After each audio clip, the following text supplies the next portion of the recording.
समाज कल्याण विभाग ने बदला स्कॉलरशिप योजना का नियम, केवल अभिभावक का ही आय प्रमाण पत्र अनिवार्य। उत्तर प्रदेश समाज कल्याण विभाग ने छात्रवृत्ति योजना में बदलाव किया है। अब छात्रों को अपने पिता या अभिभावक का आय प्रमाण पत्र ही देना होगा। पहले छात्र स्वयं का आय प्रमाण पत्र इस्तेमाल कर रहे थे, जिससे गड़बड़ी की आशंका थी। विभाग ने अधिकारियों को प्रमाण पत्र में सुधार का विकल्प देने का निर्देश दिया है। मथुरा में कुछ छात्रों द्वारा स्वयं का आय प्रमाण पत्र लगाने की जानकारी मिली है।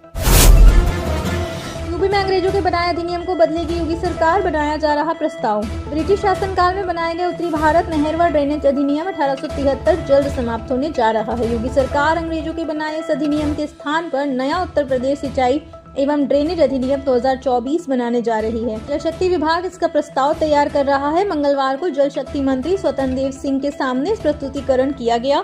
मंत्री ने अधिनियम को किसान हितैषी बनाने के निर्देश दिए हैं। यूपी में हर हफ्ते में 2 दिन निरस्त रहेगी इंटरसिटी। आगरा लखनऊ जाने वाले यात्रियों को पकड़नी होगी दूसरी train. Agra Lucknow intercity express प्रत्येक शनिवार और रविवार को रद्द रहेगी। रेलवे ने रखरखाव कार्य के कारण यह फैसला लिया है। यात्रियों को इन दिनों में यात्रा के लिए अन्य ट्रेनों या परिवहन विकल्पों का उपयोग करना होगा। रेलवे ने यात्रियों को सलाह दी है कि वे असुविधा से बचने के लिए अपनी यात्रा की योजना पहले से ही बना लें। खेती से लेकर कारखानों तक विकास का रोल मॉडल बन रहे उत्तर प्रदेश के ग्रामीण क्षेत्र। उत्तर प्रदेश सरकार ने मुख्यमंत्री योगी आदित्यनाथ के नेतृत्व में ग्रामीण और औद्योगिक क्षेत्रों में सुधार किए हैं। धान खरीद और समर्थन मूल्य पर भुगतान से गाँवों में नकदी बढ़ी है।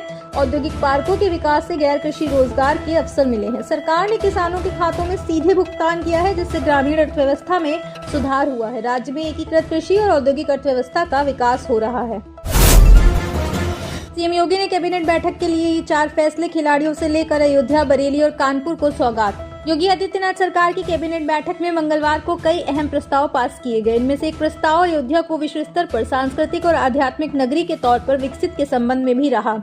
योगी सरकार ने एक बड़ा कदम उठाते हुए टाटा सन्स के सहयोग से अयोध्या में प्रस्तावित वर्ल्ड क्लास पद्य संग्रहालय का दायरा और बड़ा कर दिया है। इसके अलावा बरेली और कानपुर में 2 बड़ी पेयजल परियोजनाओं को मंजूरी, अंतर्राष्ट्रीय खेलों में हिस्सा लेने वाले प्रदेश के नियुक्त खिलाड़ियों को राहत और राज्य के हर मंडल में दिव्यांग पुनर्वास केंद्र बनाए जाने के प्रस्ताव को भी मंजूरी दी गई। यूपी पंचायत चुनाव कब होंगे? एसआईआर के बाद चुनाव आयोग ने कसी कमर, प्रधान, बीडीसी और जिला पंचायत चुनाव की तैयारी। उत्तर प्रदेश पंचायत चुनाव 2026 को लेकर तैयारियां तेज हो गई हैं। मतदाता सूची के गहन पुनरीक्षण की प्रक्रिया और फाइनल वोटर लिस्ट के प्रकाशन के बाद पंचायत चुनाव की तारीखों का ऐलान किया जा सकता है। यूपी पंचायत चुनाव 2026 में अप्रैल से जुलाई के बीच कराए जा सकते हैं। वोटर लिस्ट में डुप्लीकेट, मृत या दूसरी जगह पलायन कर बस गए लोगों के नामों को हटाने का काम अभी चल रहा है। यूपी में पंचायत चुनाव की प्रक्रिया समयावधि के हिसाब से 25 मई 2026 के पहले पूरी की जानी है। इसके लिए फरवरी या मार्च के अंत में चुनाव आचार संहिता लागू हो सकती है। यूपी विधानसभा चुनाव 2027 के पहले पंचायत चुनाव सरकार के लिए बड़ी अग्नि परीक्षा होगी। बरेली और कानपुर के लिए 580 करोड़ से ज्यादा की 2 बड़ी परियोजनाएं योगी कैबिनेट से मिली मंजूरी। योगी कैबिनेट ने शहरी पेयजल व्यवस्था को मजबूत करने के लिए 2 महत्वपूर्ण परियोजनाओं को हरी झंडी दे दी है। वित्त मंत्री सुरेश खन्ना ने बताया कि अटल नवीकरण एवं शहरी रूपांतरण मिशन अमृत 2.0 के तहत बरेली और कानपुर नगर निगम क्षेत्रों में पेयजल आपूर्ति सुधारने और नेटवर्क विस्तार के लिए कुल 582.74 करोड़ की परियोजनाओं को मंजूरी मिली है। दोनों योजनाएं शहरों की बड़ी आबादी को स्वच्छ पेयजल उपलब्ध कराने में मील का पत्थर साबित होंगी। यूपी के राज्य कर्मचारियों के लिए फरमान जारी। 31 जनवरी तक ये काम नहीं किया तो प्रमोशन कैंसिल। उत्तर प्रदेश सरकार ने राज्य कर्मचारियों को अपनी चल अचल संपत्ति का विवरण मानव संपदा पोर्टल पर 31 जनवरी तक दर्ज करने का निर्देश दिया है। समय पर विवरण न देने पर पदोन्नति पर विचार नहीं होगा। मुख्य सचिव ने सभी विभागों को यह सुनिश्चित करने के लिए कहा है कि कर्मचारी समय सीमा के अंदर विवरण अपलोड कर दे। विवरण न देने पर अनुशासनात्मक कार्रवाई की जाएगी। यूपी बोर्ड अलीगढ़ में 134 परीक्षा केंद्र बने। 4 दिसंबर तक मांगी आपत्ति। सबसे ज्यादा कॉल और गभाना में सबसे कम।